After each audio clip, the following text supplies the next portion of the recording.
Welcome back, everybody. And today on Scarborough Fishing, we're talking spinnerbaits. Now, in this video, I'm going to talk about what spinnerbaits I like to use, tips and tricks for how to get your spinnerbaits to last longer, just by simple installation, a few things. And we're also going to talk about some of my favorite swim baits to put on there. Stay tuned, see what I got going on, and if you like what you see, subscribe, leave a comment upon some of your favorite spinnerbaits. That way I can search for them and find them and try them out and give you my honest opinion about it. And so, first thing we're going to start off with my absolute favorite. I fell in love with this thing, and I just absolutely love it. But that's the Nichols Lures Coleslaw. It's got a little bit of chartreuse and orange. I push it all down to the bottom. Right now I have not a wide kicking swim bait on the back. I don't use trailer hooks on my swim baits. I prefer to just use plastic on the back of there, give it a much more bigger profile. And the reason why is when a bass comes in there, a lot of times they're not just going to straight up just take it and run with it. They're going to try to suck it in. It's either or. They're just going to slam it, or they're going to try to suck it in with their mouth. And for me, if it's got a trailer hook on the back of it and that plastic's not there, in all honesty, they're trying to suck in that skirt, and that skirt's just going to flow. There's not much there. They're trying to suck in those hooks. I don't have a lot of confidence in it. But if you have that plastic on there, that plastic has a lot of body to it. And so when they go to suck it in, they're just going to straight up pull it in. And so that's what I like to use on spinnerbaits. I know a lot of people have gotten away from spinnerbaits, and that's fine. I absolutely love a spinnerbait. And when I do it, I don't just do a steady retrieve. I'll try to do a variable retrieve, count anywhere from 5 to 10 of a good, that good medium pace that you have for a spinnerbait. That good medium speed. And then every so often just whip real quick, one good solid turn, maybe a turn and a third, turn and a half. You can get real quick, just kind of get that bait, just continue on real quick. Another thing that I do is I pop it every now and again. I'll do variables between like popping and doing that quick spin every now and again. I just absolutely love throwing a spinnerbait, and I try to work with the cadence as much as possible. But that Nichols lure with that gold willow blade and that secondary orange Colorado, that's my go-to. Anytime I want to throw something on I have absolute confidence in, that's it. And with colder water, you're going to see me throw that. I got it sitting right here. It's a little bit of a different color with that Gambler Flapp'n Shad. This one's in a white. This one's in more like a sparkle white. I got it back there somewhere. I'll link everything down in the description below. So anything that you find on here you like and you want to get, I will definitely have it for you. But that Flapp'n Shad is just a great profile. It doesn't have a lot of kick to it. It is just pretty much straight going through there. It's just, I absolutely love it for a profile. Now when the water gets warmer, I'm not gonna lie, there's one thing I always turn to, and you know me, there's no ifs, ands, or buts about it. Keitech Fat Swimmer. A 4.3 is what I generally go to. Look at that, I just pulled out a 4.3 Tennessee Shad. I either run Tennessee Shad, Pro Blue, or the standard all white, which I have one in through here. They are called the Sight Flash.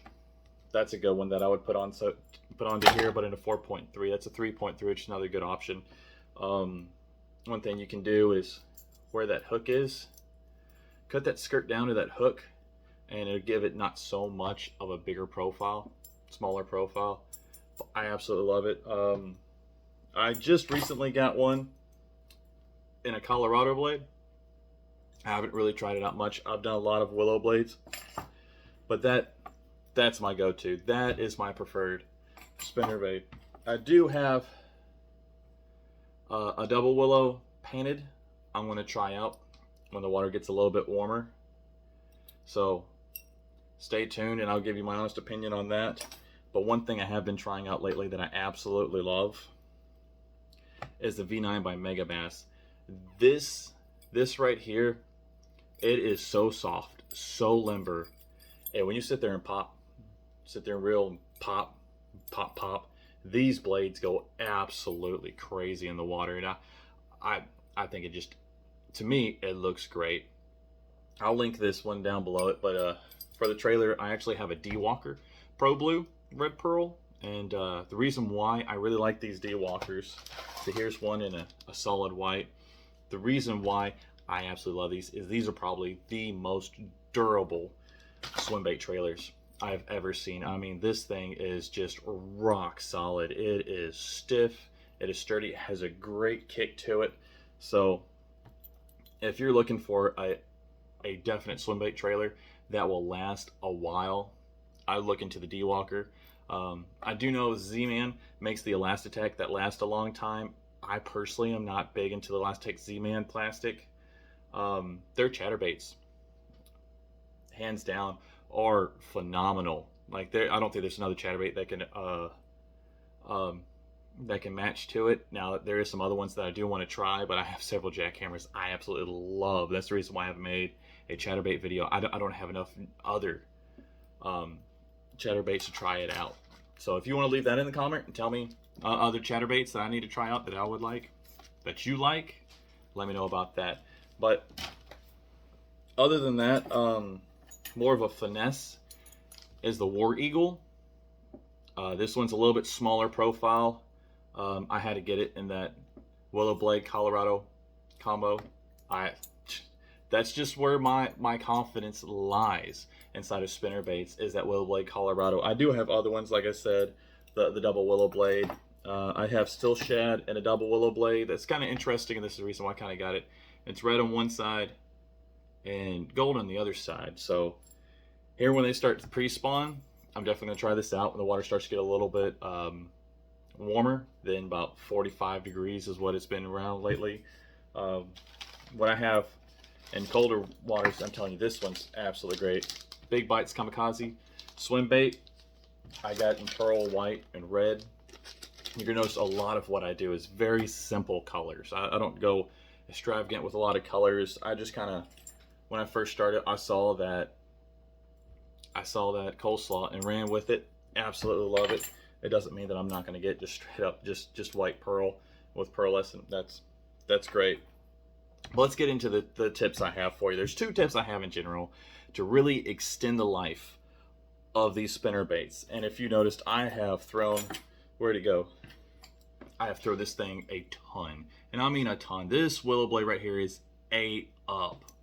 And I mean, you see where it's gotten destroyed time and time again.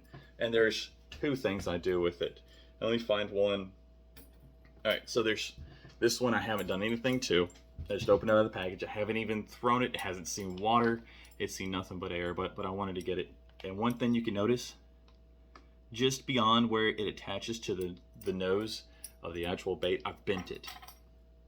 And so that's one of the weak parts of the spinner bait, is where it meets. It'll sit there and bend and bend and bend and bend it, and it'll break eventually. If you notice, if you can see, I don't know if I can get it close enough for you to see, you see where some of that paint's starting to chip off, but it hasn't broke yet. And I want to keep throwing this thing and see how long I get it to last. So far, it's lasted a good while. So that's what I do. It's about 1/8 inch, 1/4 inch away from there. I'll take my little thumb and I'll bend it. So let me go ahead and take this one. I'll show you what I do. I'll take right there, and I'll take my little thumbnail and I'll bend it back ever so slightly. See, I'll put that bend in there, and then I'll also double check it. I'll look at it, make sure it's straight.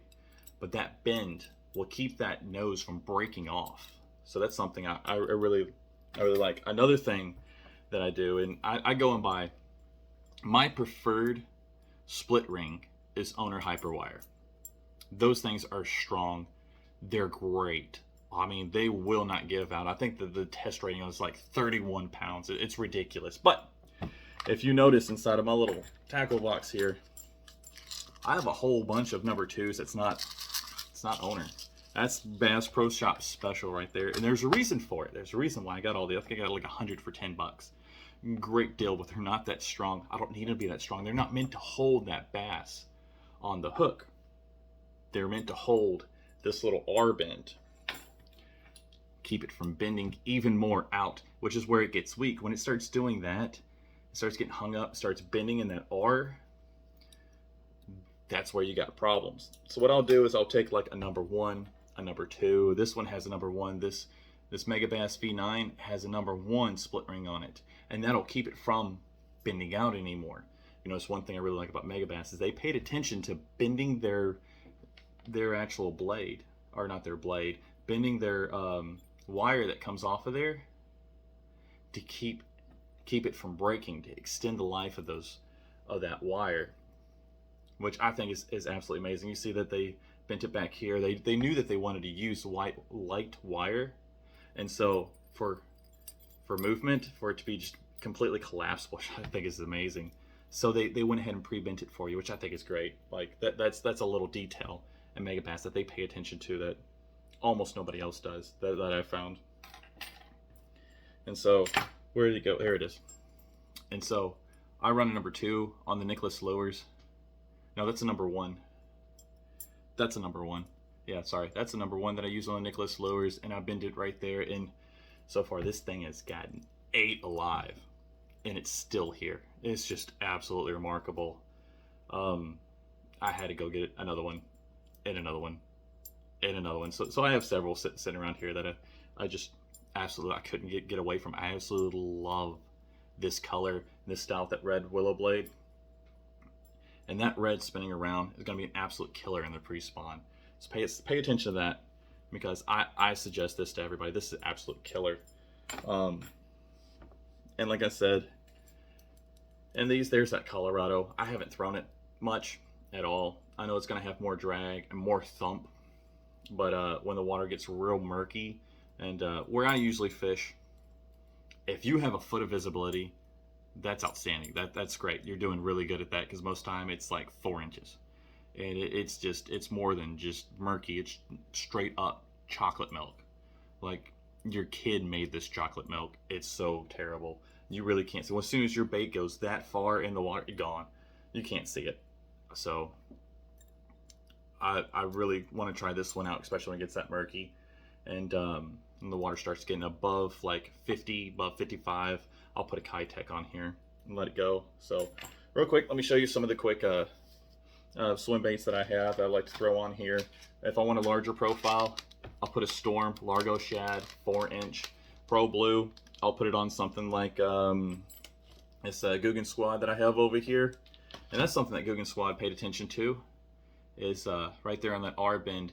They put a little rubber band there for you, which is kind of nice, but it's not going to hold like straight up metal. Like this rubber band comes right off, and you can put it on anything. And I mean, it's kind of stretchy.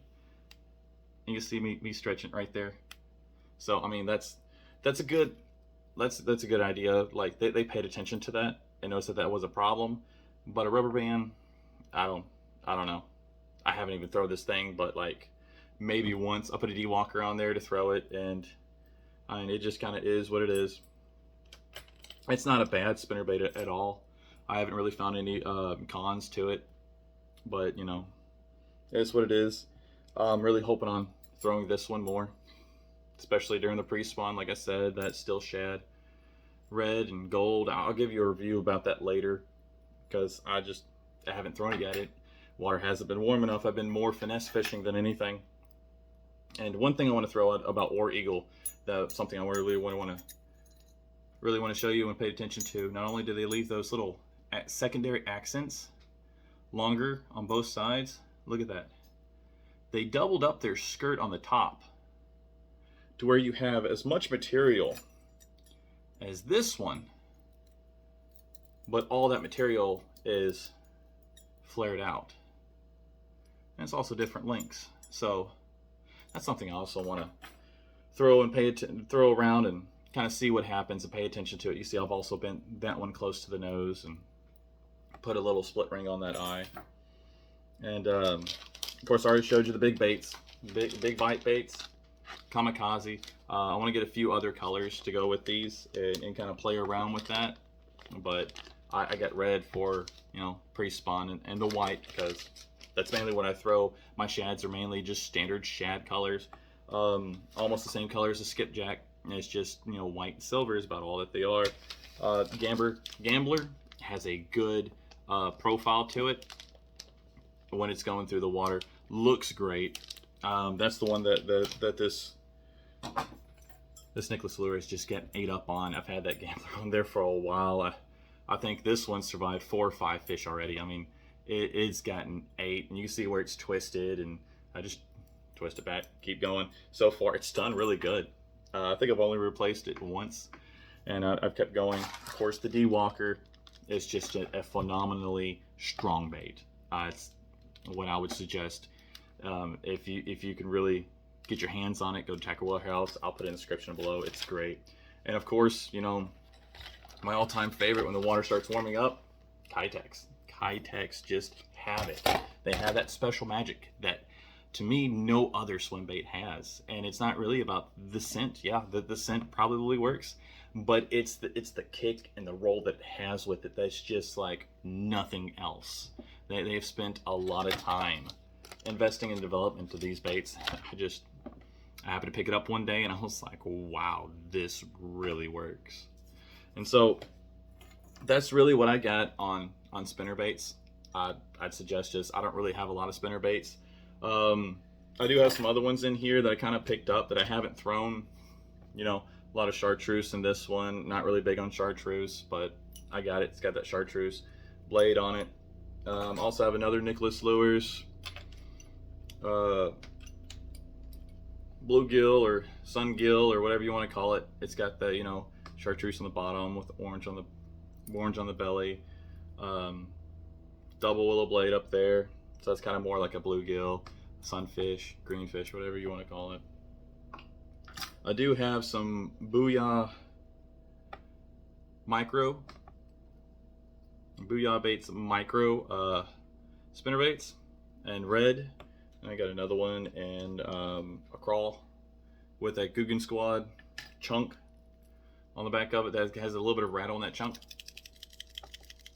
So I mean, I also want to try that out. I haven't thrown this one yet. I just kind of put it on there, got it ready, and I thought the water was gonna be warmer than what it was, and it wasn't. So I got it prepared, got it ready for it to have that kick. I really want to see what these smaller ones do. See if they pull in more bites, while the full size pulls in bigger bites. And that's generally the way it is. Not always, but generally. And so that's right now, that's really what I got on spinnerbaits. It's pretty simple. There's really not a lot to it. I'm going to take all these that I have. I'm going to put a description down below. I'm also going to put a link to you know, the deal in Bass Pro Shop for all these split rings. I'm going to put it down there. I'm also going to put my favorite rod on there, which is going to be my Celis Shimano, because it has right now I only have the 2 brands, Celis Shimano and then the Daiwa Arid X. They were pretty cheap, both of them about $50 a piece, and so I'm trying to keep my rods and reels at a budget. I have the Lewis Speed Spool. It's a good bait caster, but the Shimano SLX is a lot better in my opinion. It's a lot smoother, it casts a lot further. It's just a better bait caster in my opinion for about $30 more. So I mean, yeah, you kind of get what you pay for with these things. With my rods and reels, it's just budget. Arid X and the Shimano is what I have, except for a few of my spin rods. And well, that's really about it. So if you like what you see, please subscribe. Like this video if you like some of the techniques I show inside of it, and well, have fun, be safe, and catch a big one for me.